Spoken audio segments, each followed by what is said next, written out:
Hi, my name is Dixie Caris, and I have a friend here named Bob Anthony. He has had contact with extraterrestrials, and I'm going to ask him some questions about that. So, the first question is, what kind of contact have you had, and in what way was the contact given to you? I've been having some pretty unusual experiences since I was a small child. Um, in many ways, there are fragmented memories of lights coming in through my bedroom window, of seeing Zeta Reticulan beings, the type with the big heads and the large eyes, wandering around, sort of mostly in my bedroom. That's been the case since I was in my teenage years that I can remember. There have been some other instances when I was an adult.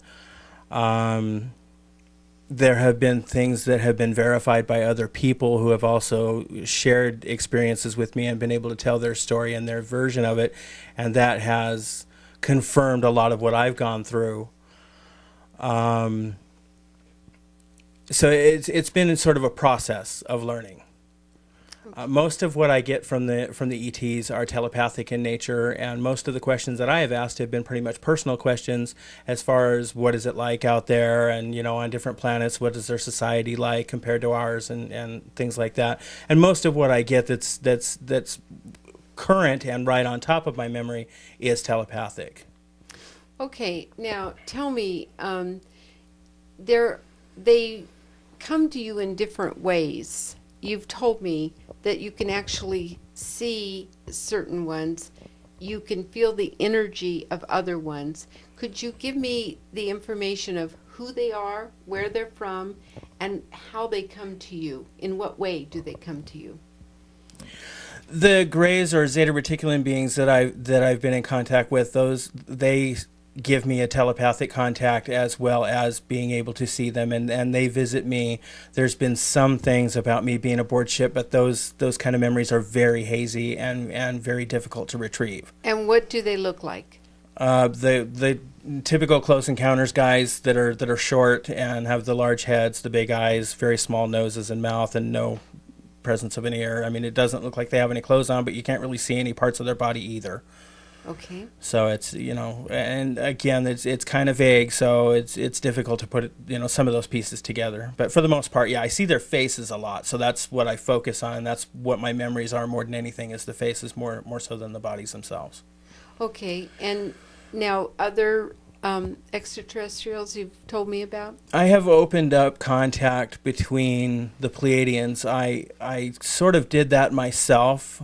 There was a lot of people that I knew and people that I was listening to who also had contact, and I went and asked for a contact with them so that I could start exchanging information and getting information from them.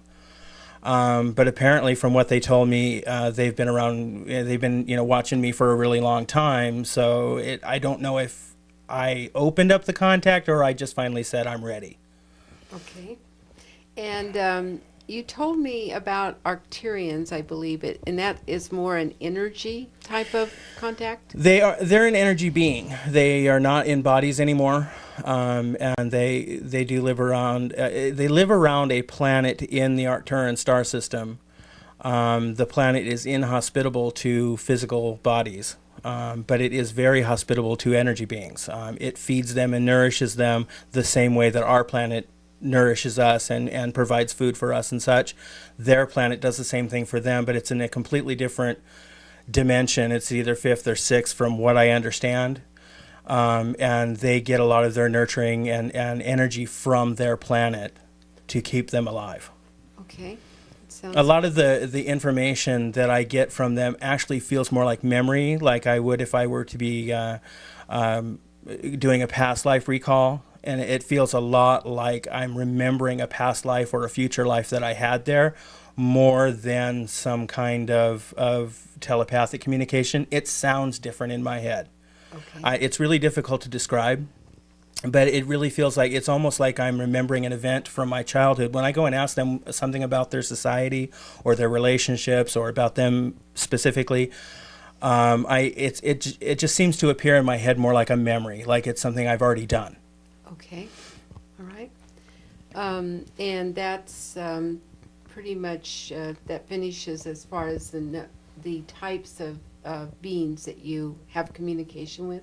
The only other ones that I could really mention would be, I'd have to liken it to spirit guides or angels. I mean, we all have a way to talk with God and with our own angels and our spirit guides. They could be ETs, they could be just spiritual entities. I'm not sure, and at this point, I'm not ready to define it because I'm more of an analytical type, and I want to have a little bit more information before I start labeling things. Okay, that sounds good. Okay, now I know that they've given you some information, actually a transmission, and you will read that after this interview. But another thing that I would like to ask is, what are they telling you about how to prepare for contact? Because they will be contacting us. Most definitely. That's been in the works for a very long time, before I was even born, from what I understand. A lot of what they're doing, as far as what they're telling me and what they're recommending and advising people to do, is to turn away from systems that no longer serve us, to not give attention or energy or money or anything like that to things that do not serve our best interests. And what they're mainly looking at least it seems to me from what I've been hearing, that they're wanting us to not give so much energy to like governmental and religious type organizations. Not all religious organizations, but anything that does not serve our best interest. Anybody who's lying to us or telling us misinformation or trying to redirect us or confuse us or any of that kind of stuff, that does not serve our best interest. Now, any agency or group or religious organization or whatever that is saying, this is good for you, you need to understand it, please examine it and come to your own truth. Anything that's anybody or any group that's telling you to pursue your own truth is something that they highly encourage us to pursue. Okay. And they're encouraging us to use our own discernment about things that we're told so that we can determine, as you said, that is the right thing for humanity. Very much so. In fact, and that's something I hear all the time, both for myself and to advise others when I go to teach other people how to open up their own contacts and stuff like that. They very much encourage us to find our own inner truth and to listen to our inner being. Not necessarily to have our own truth that is different from everybody else, but to find our truth that matches everyone else's. So it's not like we have our own ideology and everybody has their own individual version. There's some differences, but there's also, it's the commonality that they want us to find based on searching within ourselves individually. Okay. It's, as it's been talked about quite often, there are answers inside of ourselves rather than looking out there for the answers. Yes. Okay. We have all the answers inside, and a lot of them are locked away. We've taken a lot of our memories and put them in a nice little treasure box, and we're holding them there. And it's up to us to try to access them and bring that all back to the surface, because we're meant to have that. Okay, very good. Okay, now the information that they are, or I guess, what is the information about what is happening here on this earth right now? Is it that they're trying to give to other people that information so that you can get it out there, kind of? Recently, there's been quite a few people who've been asking me about open contact with planet Earth and when the ETs are going to be here and how we can get ourselves ready for that and what's necessary and why they haven't so far. One of the big misunderstandings, I feel it's a misunderstanding, is that people have been given dates of when they're going to arrive, and I myself have been given dates as well. One was 1997, another one was 2003. Those dates, as we all know, have come and passed. For a long time, I quit talking to them about contact at all because I did not want to hear another date that wasn't going to be real, because it was leading me to too much anticipation, and then it was like a big letdown.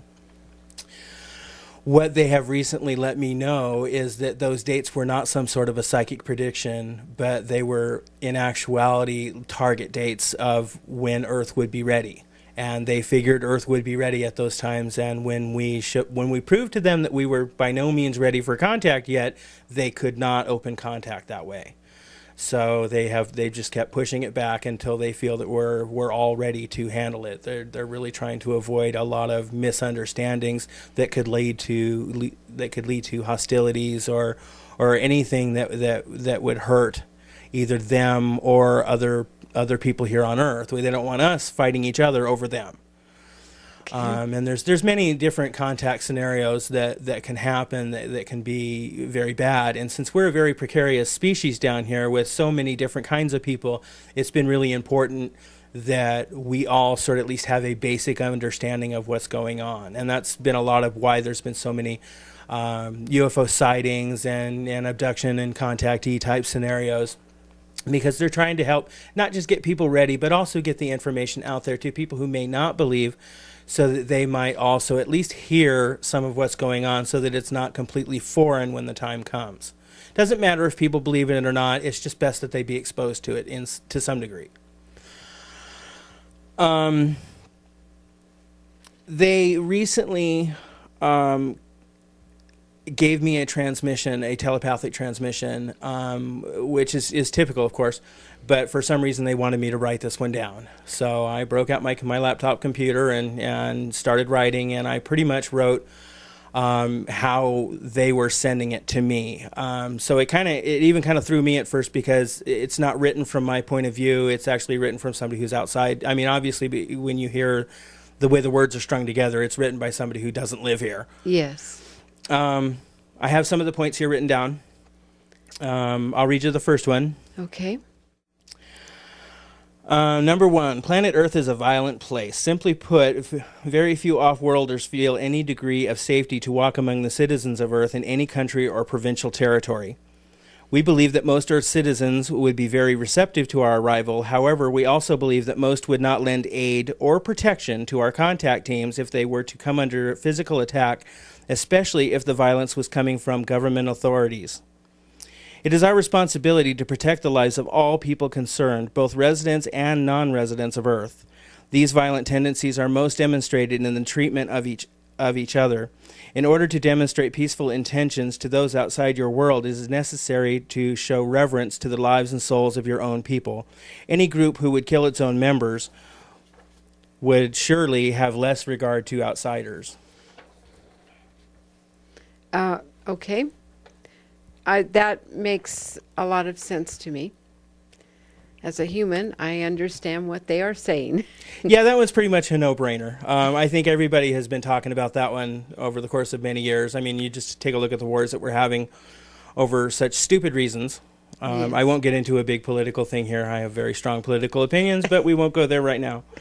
Okay. But yeah, it's one of those things that, we need to stop squabbling over stupid things, yes, and killing each other with absolutely no regard for life. That's right. And what's the next one? Number 2 has to do with belief. More than half of Earth's citizens have chosen to ascend to the next density of creation. It is preferable during ascension that the planet and all of its people ascend together.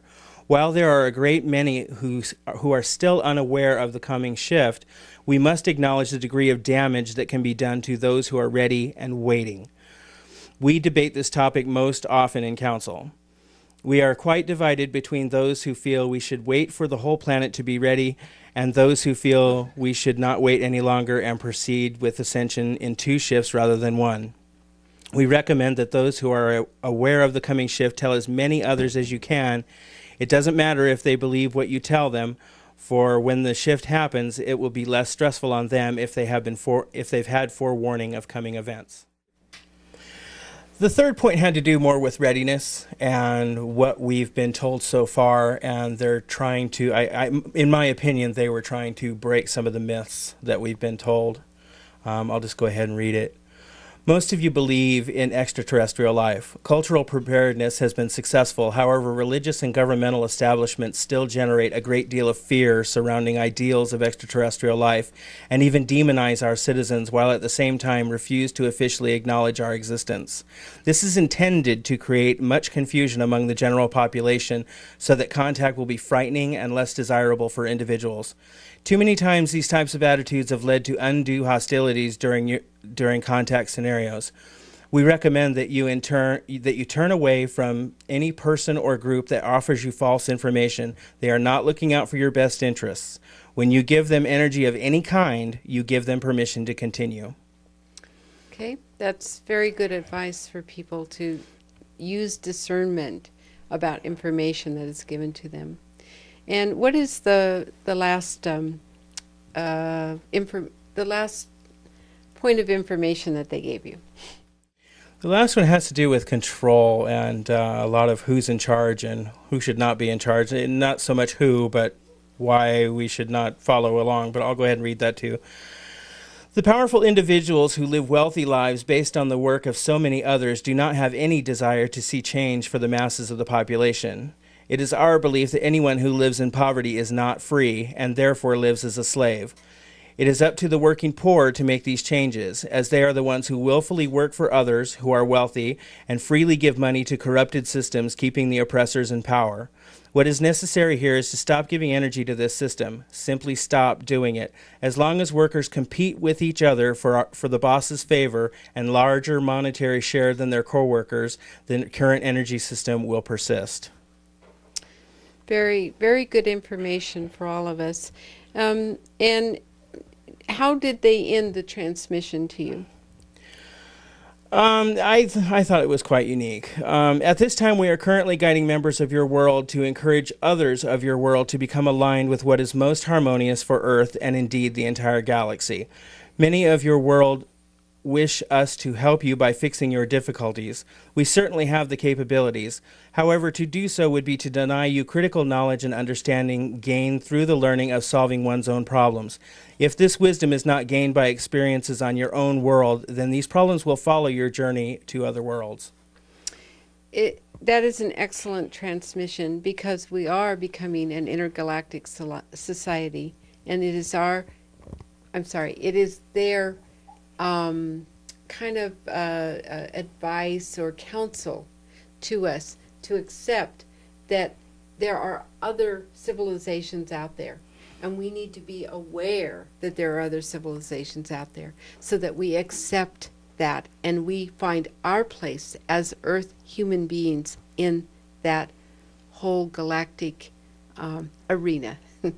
Anyway. I agree. I believe they also feel that it's very important that for those who already know this to tell others, to spread the word. Yes, definitely. And I really thank you for telling us all of this. You're very welcome. And anyway, thank you. You're welcome.